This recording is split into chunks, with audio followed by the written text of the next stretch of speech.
Well, hi, welcome back to Elevate Your Life. So happy you are here today. We had some people just join us yesterday.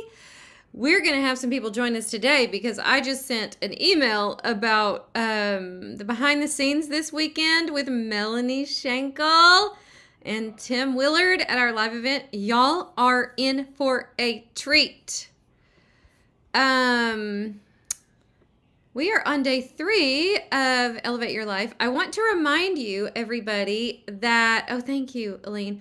I want to remind you, everybody, that we are not having class tomorrow. Tomorrow, I am taking some of my clients and students on a hike in the Smokies. We're going to live out the Elevate Your Life tomorrow. And then I'll see you back Friday at noon, where we will talk about elevating your environments. Today is all about elevating your energy. You might be surprised about what I'm going to recommend for elevating your energy. And then Friday is surroundings, which is going to be powerful as well. And then Saturday, Friday evening and Saturday, you'll enjoy the behind the scenes with our speaker for Friday night at the Love is Magic live event is Tim Willard. He has a brand new book out today. Yesterday? Yeah. He has a brand new book out yesterday called Beauty Chasers. And so I'm really excited about his new book. And then on Saturday, I'll be speaking along with Melanie Schenkel and some of our coaches. So we will be live streaming into the Elevate Your Life Facebook group for some of those talks. So I'm really excited for y'all that you get to hear them. Hi, Dina. So good to see you today. Now remember how this is going to go. I'm going to teach probably today for about 30 minutes or so, and then we are going to open it up for questions and coaching. And so make sure that you put your questions in the Q&A and not in the chat. That helps us find them way easier. And if you want to come on at the end, you can raise your virtual hand. So if you hover over your screen, you'll see at the bottom it says raise hand. Sometimes it's under the more button, and then sometimes it is just right down at the bottom of your screen. So we are so happy to have you here. Allison, I feel spoiled with teaching from Dr. Edie for 3 straight days. Oh, so fun. Kathy, I'm so glad you loved the first 2 days. You're in for a treat today, y'all, because I think, I know that the tool that I teach from, the creation cycle, can sound simple, but I'm still learning from it, actually. I'm still learning how it's always active in my life. So we're going to go to the 3rd part of the cycle today. We talked about thoughts on Monday. We talked about feelings yesterday. Today we're going to talk about specific actions that we want to take or don't want to take. That's where these habits come in, right? So the bad habits are the actions that we take that we don't want to take. And those nourishing habits are those actions that we know we need to take, but they feel hard for us to do that. I hope that I have dispelled the myth, though, that in general habits are hard to form. Your brain forms them easily. But it may feel like the ones that you want to form are hard. It forms the ones easily that you repeatedly do. So I hope that you have learned some great stuff this week. I want to thank you for being here and for sharing this out with other people. I also wanted to say today that you got an email this morning. We decided to do something extra special. We've already had people joining LMS already just from this workshop, but we decided to... There's two main ways that you can join, and we're going to talk about this a little more on Friday, but I wanted to mention this because we already have people joining. You got a link in your email this morning where if you want to join us and get this kind of stuff all the time, we are going to apply what you paid for the workshop. So your first payment will just be $60. Our membership is $97 a month. Or what I think is the best deal is that 4 times a year, this is the 2nd time we're offering it this year, 4 times a year, we offer this extra special pricing where you get a year of LMS for 4 months free, basically, and you get a free planner. So we've had already a bunch of you take us up on that. And that is the best deal. And I promise you that that membership does something to your brain. We notice that the people who get that year-long membership have such faster results in our program because they're committed to a year, right? So that I think is probably one of the best things that you can do for yourself. And then when you see the behind the scenes of the live event this time, you're going to go, okay, I'm going to be at that live event next year. And the reason that we used to sell the live event publicly, but we have so many people from our coaching program that want to come that we didn't even open it up to the public this year. And I doubt we will next year. So if you want to come to our live events in person, make sure you join too. We would love to have you. It's an incredible program and our clients are amazing and they get the most extraordinary results. And I know that you, because you're here, are the kind of person that would get extraordinary results in the program. Okay, so let's cover today's topic. Today we're talking about taking action. Now, here's the thing about taking action. We often take actions we don't like. Do you know that this is true? I want you to tell me in the chat, what are some actions that you take on the regular that you know are not the best for you, that you know you don't want to keep taking? So tell me in the chat. Staying up too late at night. Love it, Colleen. Snacking, mindless snacking. We're going to talk about that today.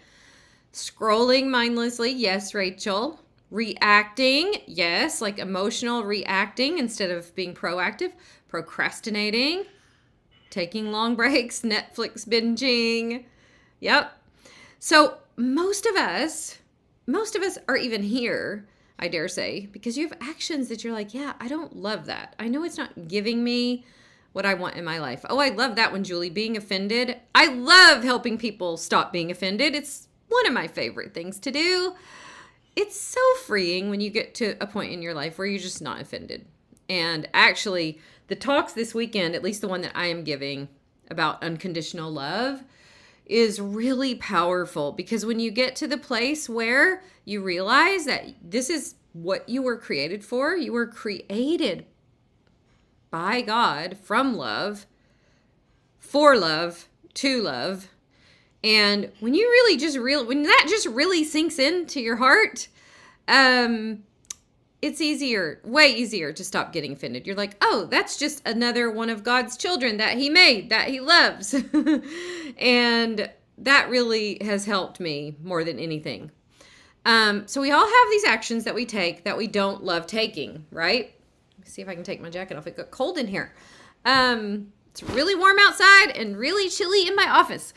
So we take these actions that we don't want to take, or we don't take actions that we want to take, or we take a few actions and then we find a lot of failure. So then we stop taking the action because we fail. So what I want to emphasize today is not just taking action, but taking committed action until you get the result you want. I heard somebody say this. I think it was Corinne Crabtree. She's a weight loss coach at our last mastermind. And I'm like, yes, that's a great way to say it. It's not just taking action. It's taking committed action toward the result you want until you get the result you want. And when you start doing that on the regular, you're going to fail a lot. Now, we talked about this a little bit yesterday. Your brain is not going to like this. Your brain associates failure with something that's gone terribly wrong. Your brain freaks out. Your brain wants to keep you safe. Your brain's job actually is to keep you safe, to kind of keep you in the cave, to keep you from doing anything that scares you. That's its job. It wants to do things that conserve energy. Your brain has a specific job. Now, what we taught you in day one was how you can sort of back up from your brain and see what it's doing and go, I'm on to you. You're trying to tell me that this failure is really, really bad. But I know it's not. I know that I'm safe here. I just failed. I feel rejected. I feel disappointed. I feel embarrassed.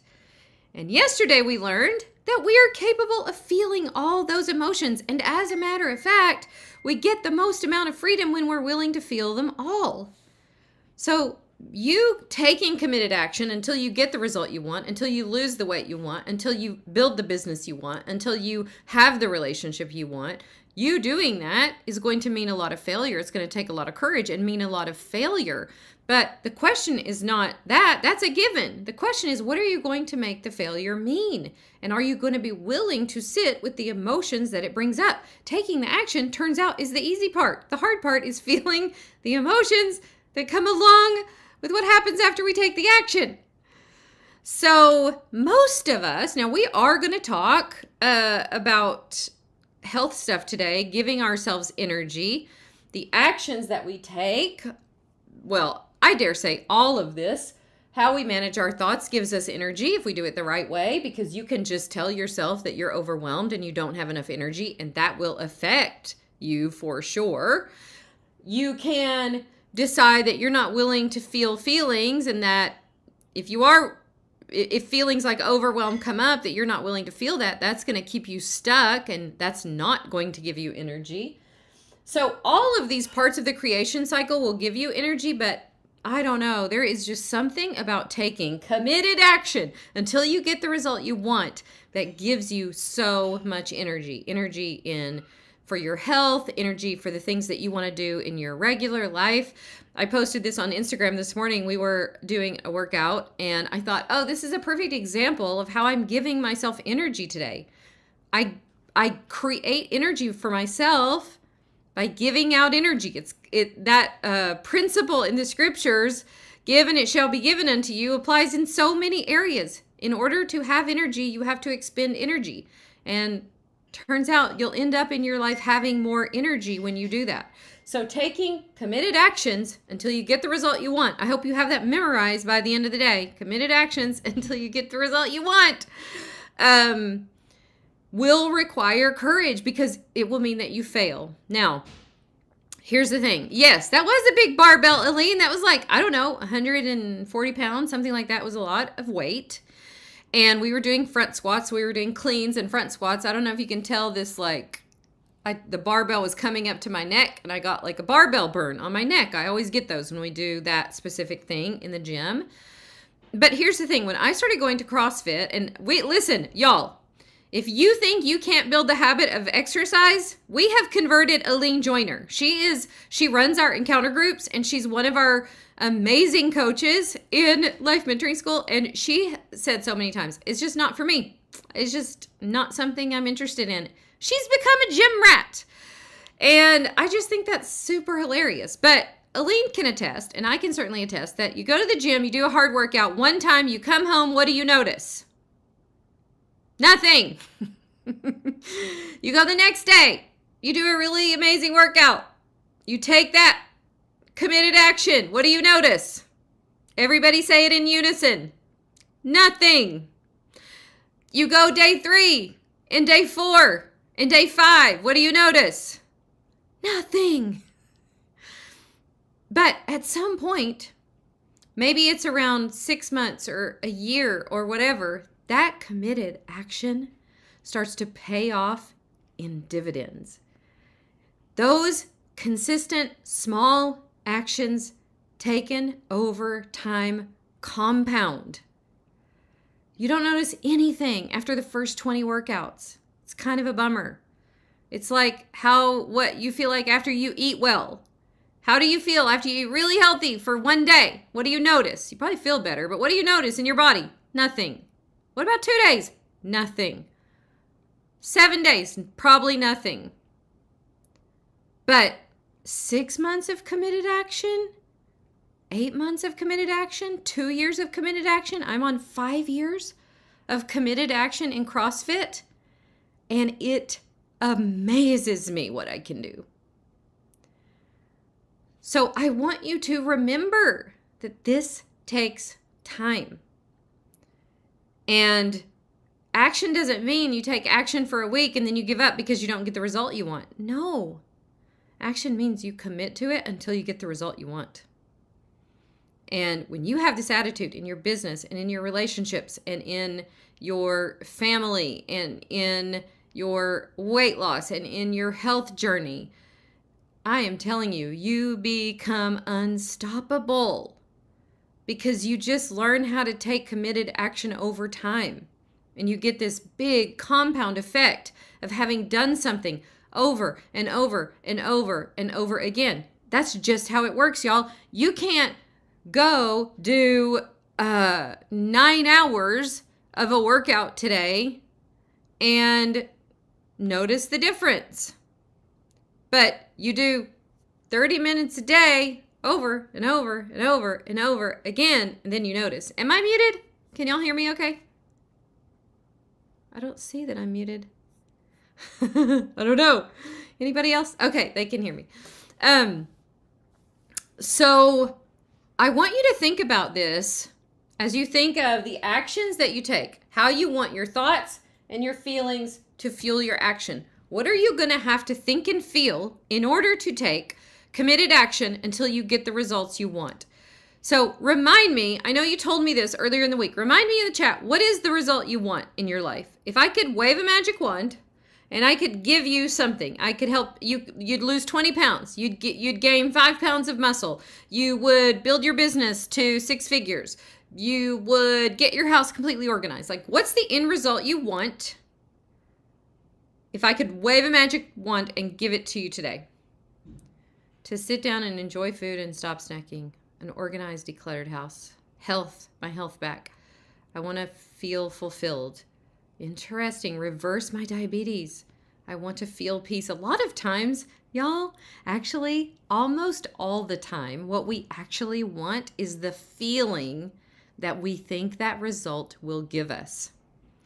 So I don't know if I mentioned this yesterday, but let me tell you a really profound secret. Really what you're after is the feeling that that thing will give you when you get there. And guess what you can do with your thoughts? You can create that feeling for yourself. And what will happen is that will be fuel on the fire that will help you get there so much faster. You create that feeling with your thoughts now, and you will get there so much faster.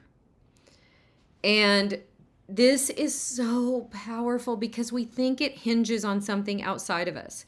We think, oh, this thing has to happen in my life in order for me to feel joy, in order for me to feel at peace, in order for me to remove the pressure from myself. Nothing external has to happen at all. You are 100% in control of what you create for yourself in your inner life, no matter what's going on in your life.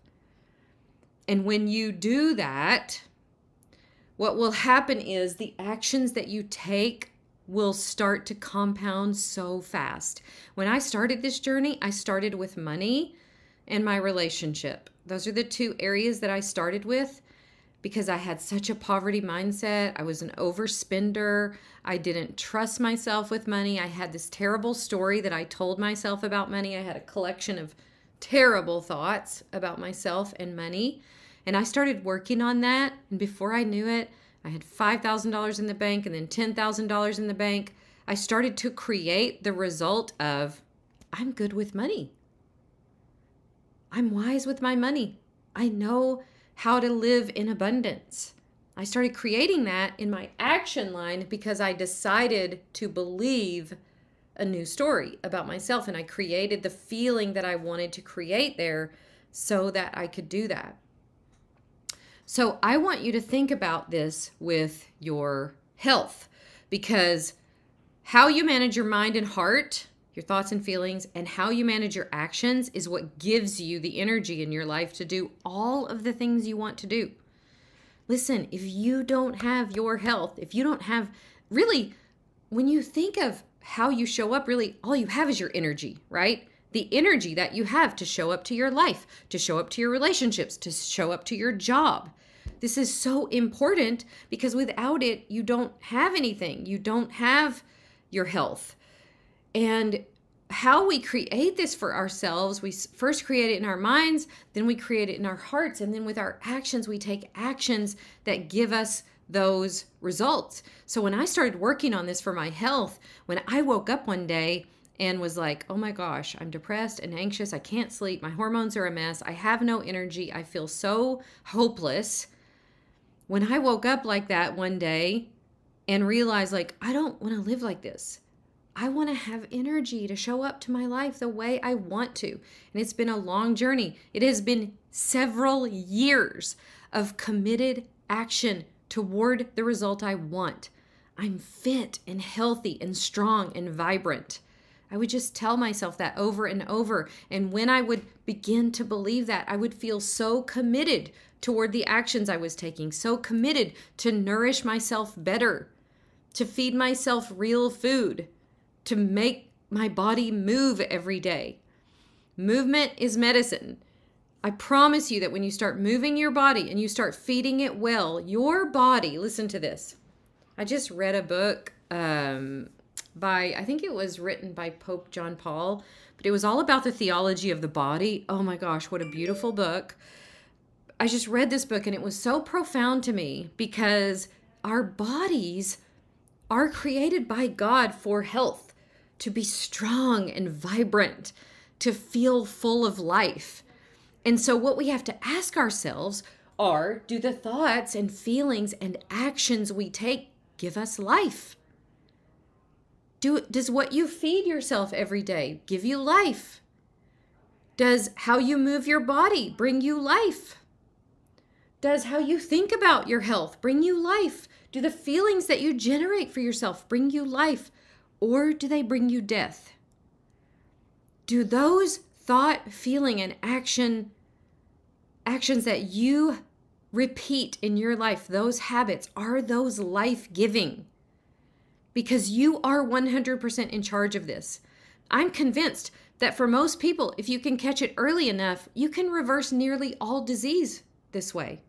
Because most of what is wrong with us and what ails us, we bring on ourselves by these negative patterns, and we don't even know we're doing it. We don't know how powerful this thought, feeling stuff is. We have no idea.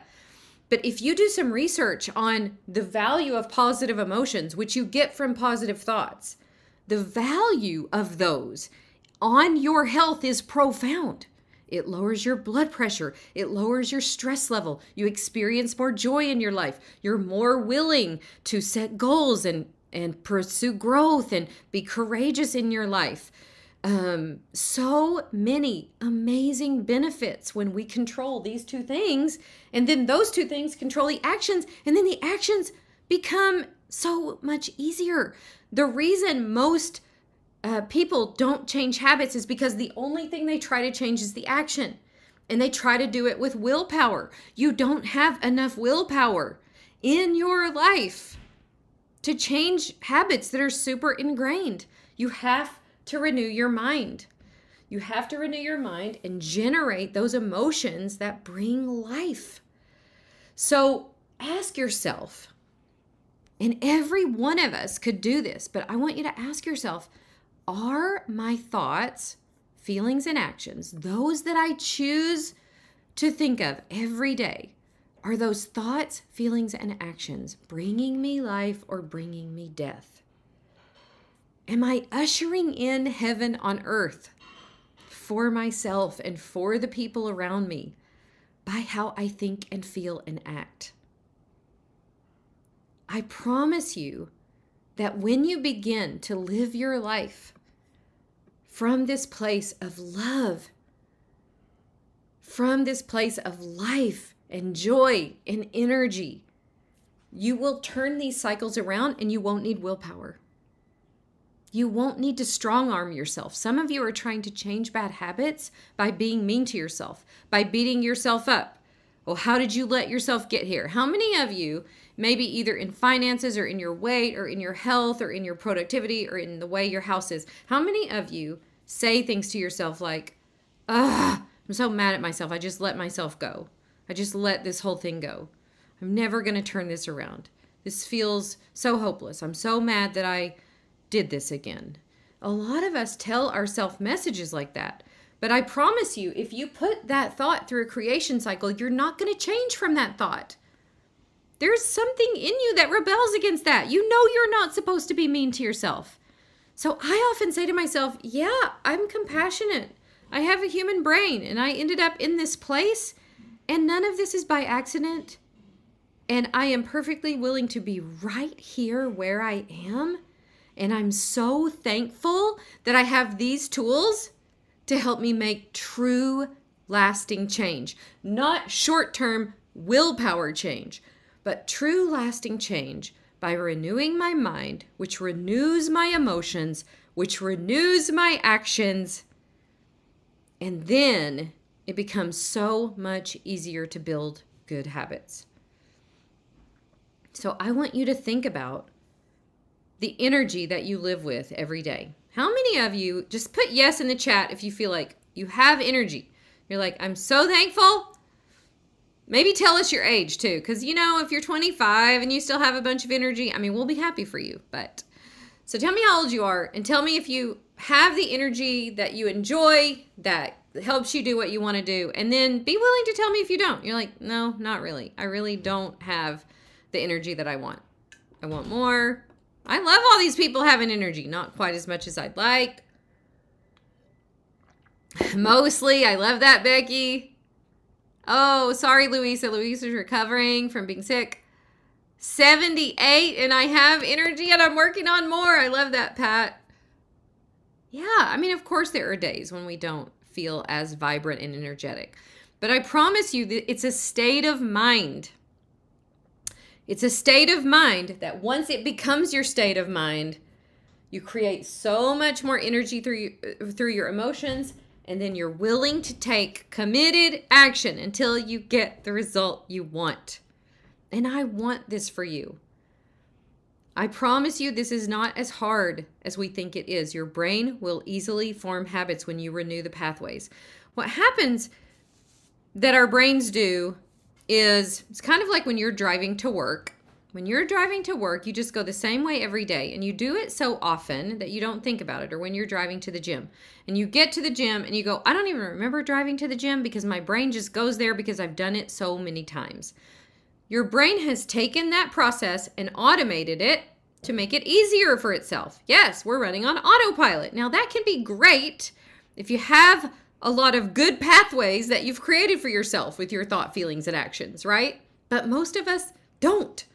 Most of us want to change this area. So what you have to do is see like, oh, I spent all this time paving this road in my brain, and my brain just goes there without me having to think. Now what I want to do is I want to create a new one, and I'm going to have to really think about it for a while until it becomes negative. But what's going to make that so much faster is when you do it this way versus just the willpower action way. When you do it with thoughts and feelings and actions, it's so much easier, so much faster. You will feel like you changed this overnight. There are some habits that I feel like, wow, I feel like I just changed that overnight. I just became a person who nourished herself well. I became a person who moved every day. It doesn't feel hard. Most of the nourishing habits that I have in my life now, they just don't feel hard anymore. It just is now who I am. And you will do that too as you realize the power of doing it this way versus doing it with willpower. With willpower, you will give up at some point. The other thing that I want to mention is becoming acquainted with failure. Failure is not a problem. Failure is part of the journey for creating amazing results in your life, and just learn to make friends with it. Just make friends with failure. And when you make friends with failure, you will be willing to keep taking those actions. When you start a new exercise program and then you're out for a week, you won't make that mean anything. You'll go, oh, yeah, right. And now here I am back showing up. So be careful the stories you tell yourself about the failure. That will derail you really fast. So committed action until you see the results that you want, fueled by amazing, encouraging thoughts and feelings, which in and of themselves improve your health, improve your energy just by that alone. All right, so let me see what we have today for questions. And if anybody wants to be live coached, I would love to bring you on and talk through whatever you want to talk about. Okay, Heather says, I'm 2 weeks into a diet, healthy lifestyle change. I'm doing great and feeling so much more energy. I've lost 8 pounds. Yay. And I'm at the point where I usually give up. The scale says I gained a pound in the past few days. I'm working on pushing through this hard part to keep going and be successful this time. Please inspire me, Dr. Edie. I love this. So I want to tell you this. I have some thoughts on this that I want to share. I am doing a behind the scenes just in the Life Mentoring School Facebook group that we are going to add into our program. All that will totally, are you in Life Mentoring School, Heather? That will totally answer this question. But I have a few thoughts that I think will help you now. One of the things is this. I think when we look at something we're doing as a diet, your brain automatically goes to restriction. Now, where in the creation cycle do you think restriction goes? When you're on a diet, your brain automatically goes, oh, we're restricted. We can't have something, right? Where do you think that goes in the creation cycle?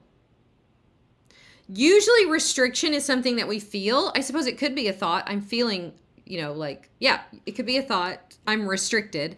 It's often a feeling of restriction. Now, let me ask you this. When you feel restricted with food, what's the first thing you want to do? Yes, Kathy. It leads to cravings. So just the way you worded your question makes me know that what you're doing feels like I can't keep doing this because it feels restrictive. Instead of deciding, no, I love doing this. I love nourishing my body well. I love learning how to eat only when I'm hungry. I love this feeling of creating health and life for myself. I love when I feel thin, fit, healthy. Do you see how the difference in that, it doesn't feel like it's something you need to get out of, right? And so changing the mindset around how you make these changes can be so powerful. Again, thoughts, feelings, and actions, instead of what you're doing sounds like you're following a diet, you're taking a bunch of actions, but maybe without this work. So I would definitely add the thought and feeling work in there. Now, as far as the scale goes, you guys, listen. One of the things that I learned from an amazing weight loss coach named Laura Dixon is, she has a podcast on this called Making Friends with the Scale. I love her podcast on this. And it's so fun when you make friends with the scale, because you use it as information, not as a way to beat yourself up or as a way to, oh, I can't take this anymore. It's not working. We use the scale against ourselves instead of using the scale as just information. So one of the things that will help you do that is just to weigh every day and realize your weight fluctuates so much all the time. When you're hormonal, from morning to night, it just fluctuates. If you're only weighing yourself once a month or once a week, then it feels so big and daunting. But if you're just weighing yourself every day, twice a day, I think she recommends twice a day. Sometimes I do that twice a day just so my brain knows, like, oh yeah, it goes up and down, right? So I think those couple of things will really help you. Changing the way you look at it is really important.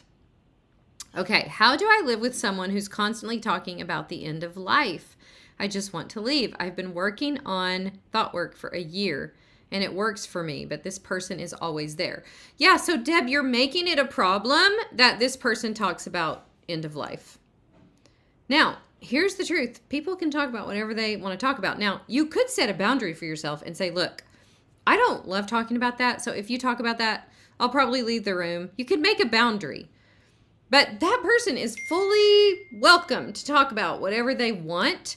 And you will gain so much freedom and power over it when you just let them be. Like, they get to do what they want. They can talk about whatever they want. You don't have to stay in the room if you don't love talking about it.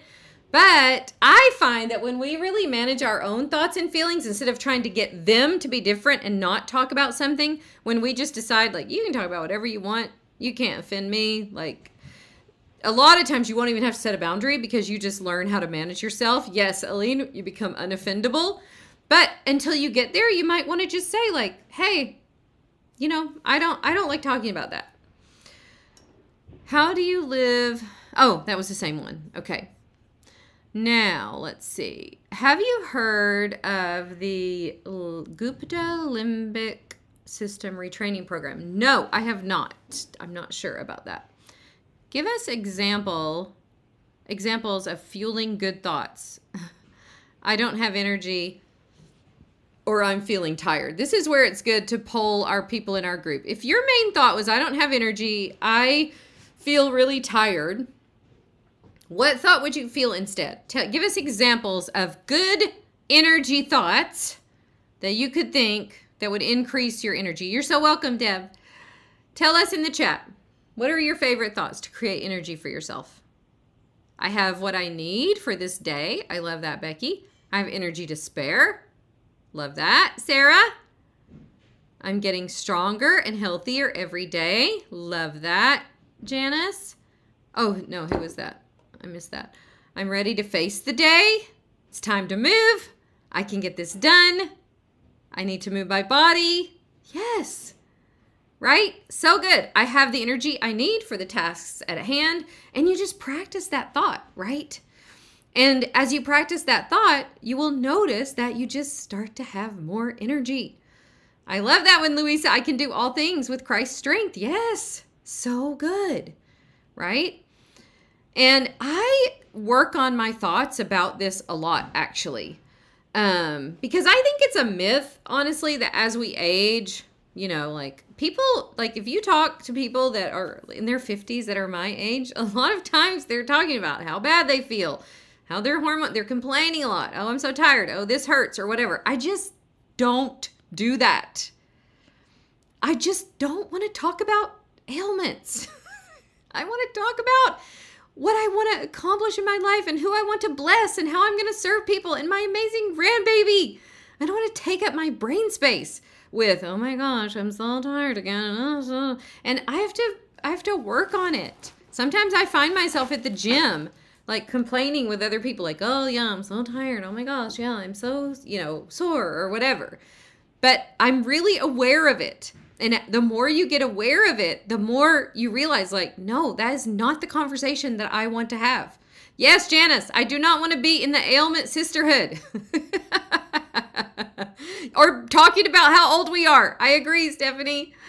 Yeah, it does feel like spiritual warfare. And we have to be able to see those negative thoughts and decide, like, no, I want to renew my mind. I want to create life. I want to bring heaven down. I want to speak love and life over myself and over the people around me. Yes, so good. So many good examples. Can you help me generate a thought that will motivate me to do things for the joy of them versus feeling like I'm doing them to please other people? I have trouble in so many areas of my life with family, work, and home. This is such a good one to work on, Beth, because I don't know if you're in Life Mentoring School. I just taught a whole session on creating more joy in your relationships, and it would help you so much. So if you are in Life Mentoring School and you haven't watched that, people said, and really it wasn't even that long, it was probably 40 or 45 minutes. I taught it a month ago or so, but people in our group said that was my favorite thing you've ever taught, ever. And it was just creating more joy. But I will say this, most of the things that you do in your life that feel mundane, you're making food, you're taking your makeup off, you're driving here, you're getting kids ready, you're doing laundry. Most of those things, you are going to do them regardless. You're either going to do them and complain about it the whole time with a negative attitude, or you're going to find a way to create joy for yourself while you do it. So you have a choice. And I love looking at it that way. Like, I love looking at it like I'm going to do it either way because I'm going to make food for myself. I'm going to make food. So am I going to make food and stir misery and resentment and bitterness into it? Or am I going to see like, wow, here is another opportunity for me to serve these people, to show them I love them, to do what God has called me to do, to show up in my calling. And I would love it. I always love it when we have people asking for thoughts that will motivate them. for you to share. So if you want to share it in the comments too, but I also would think about not so much motivation. Motivation will kind of come and go, but just the commitment that you have. And one of the things that I'm working on for myself, which is why I taught the class this month, by the way, is I'm committed to joy. I just decided I'm committed to creating joy.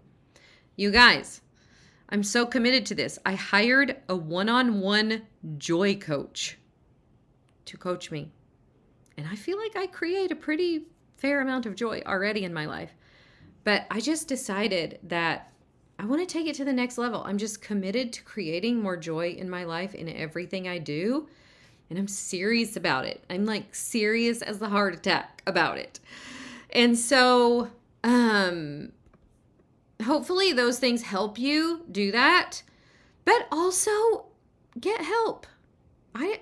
A few years ago, I decided that I would hire help in certain areas. So I have help now, and that it brings joy to me, and it brings joy to the person that does the things now. It's great for her. She loves that job. There are things that I don't go as all out on as I used to. I used to go all out on cooking everything from scratch. Now we do Home Chef. It's so good. I love it. We love it. It takes a lot of the pressure off. It so brings me joy. When we started doing Home Chef, then Stevie could help me. He loves to cook now. That brings me so much joy. So there are lots of ways that you can do this for yourself once you decide you're going to, once you commit to joy. So I would suggest you commit to joy. All right. I don't see anyone who has their hand raised, and I think, oh, we got a couple more questions. Hold on. The podcast name about making friends with the scale, it's called Naturally Thin for Life by Laura Dixon. She is a weight loss coach in my mastermind. I love the concepts she teaches. I learned many of the concepts that she teaches in my coach's program. When I first did coach training, I got certified in weight loss. Something about how she presents it, I love her. I would like some thought suggestions. My mom recently moved, and I knew it was a bad mistake, and now I can't change it. Also, when she moved, I couldn't go see her. She's absolutely mad at me and has made it plain that she's upset with me. I want the Lord to restore it, but I have felt totally devastated because of all of it. My life was in danger, and my mom's life. So I need some thoughts to think. Well, first of all, I think with whatever decision you made, what that brought on for you has created a lot of feelings that I bet you're resisting. So I think being willing to sit with the feelings you're currently in and process them. I promise you, you can feel devastation. Doesn't feel good, but it's way better than resisting it. So being willing to be where you are and feel the feelings that you have will make changing the thought so much easier. I do have a section in Life Mentoring School where I talk about this, because this is the thing that people struggle with the most. They're like, I want to change my thought, but I can't seem to, like, the new thought just isn't sticking. That usually happens because you haven't processed the emotions of the old thought. When you process that, then it becomes way easier to believe a new thought. And here's what else I find, y'all. When you do this, you don't even need help thinking of the thought, because your brain's like, oh, I don't want to keep thinking this. I just create more devastation for myself. And your brain just lets that thought go easily once you process the emotions. And then it's so much easier to move forward. Oh, I love it. You guys are wanting help with your thoughts today. That is great, because that tells me that you're realizing how powerful it is. What thought can I think for someone I need to call back who needs help with a relationship but is so angry and negative, drawing my spirit down? I love this. I procrastinate calling her. Yeah, so if we put that in a creation cycle, Kristen, listen, you think it's true that she's so angry and negative and drawing down your spirit, but that's just a thought that is making you feel however you feel, probably down, and then your action is to procrastinate. So the first step there is to decide, how do you want to think about her, right? And maybe you just decide, like, I have a friend who needs help with a relationship. Just leave off all the drama. She's angry. She draws my spirit down. She doesn't have the capacity to draw your spirit down, because you have to have thoughts in order for your spirit to feel down, right? Those are coming from your thoughts, not from her. Maybe that would give you enough of a distance from this thought to be able to just release it and then call her, right? So hopefully that helps. What are some practical ways to process the feelings and not resist them? I think part of it is just acknowledging that you're willing to be with them, Leslie. Like, I'm willing to feel devastation. I'm willing to feel frustrated. I'm willing to feel embarrassed. I'm willing to feel rejected. Just telling yourself that, just practicing that thought. And then as that feeling comes up, a lot of times I will ask my clients to describe it. Like, what does it feel like? If you can walk somebody through what it feels like to have a feeling, they realize like, oh yeah, this is not that scary. Like, oh, if I realized most feelings, if you process them, are only around for about 90 seconds. It's when you resist them that they stay for so long. So as you're with the feeling and you go, oh, it feels tight in my chest, it feels hot in my throat. Okay, now it's sort of subsiding and now I feel it a little bit in my fingers. I just talk myself through it when I first started doing this. Again, we have an in-depth teaching in Life Mentoring School about how to process emotions, but I think you start there by becoming aware of it, describing it, and then helping your body through it. Sort of creating a safe place for your body to experience it. Like, this is not harming you. You're safe here. You feel devastated, and here's what it feels like. And then you realize like, oh, this isn't scary. Like, I can be with this emotion. Okay, I think we got through all the questions, you guys. Thanks so much for joining today. Remember, we do not have class tomorrow. I will see you on Friday at noon. We are going to talk about your surroundings. So this will include your home, your car, the people you surround yourself with, the music you listen to, the podcast, the people in your life, and the things in your life that either give you life, bring you energy, or don't. We're going to talk about how important that is. And you'll already, on Friday, I will be teaching, by the way, you guys, from the church where we're having the live event. So you'll already start to see like behind the scenes. And then Friday evening inside the Facebook group, we will be live streaming Tim's talk. We will be live streaming some other stuff from the live event that night. So we're really excited about what you're in for the weekend. If you're in LMS and coming to the live event and you decided you wanted to hike with us, we're hiking the Jump Off Trail tomorrow morning. You got an email yesterday about it, so just hit reply and let Angela know if you're planning on joining us. So we will see some of you tomorrow for the hike. We will see the rest of you on Friday. We would love to have you in Life Mentoring School. If you have enjoyed this week, Life Mentoring School will blow your mind, y'all. I'll tell you a little more about it on Friday. But we would love to have you. Remember, we have those two specials where you can pay $60 and get a month, get a membership that will cover your first month. So we're basically giving you credit for what you paid for this workshop, or do our 4 months free where you pay for a whole year for $7.97 and get our free planner for July, August, and September. All right. See you Friday. Bye, y'all.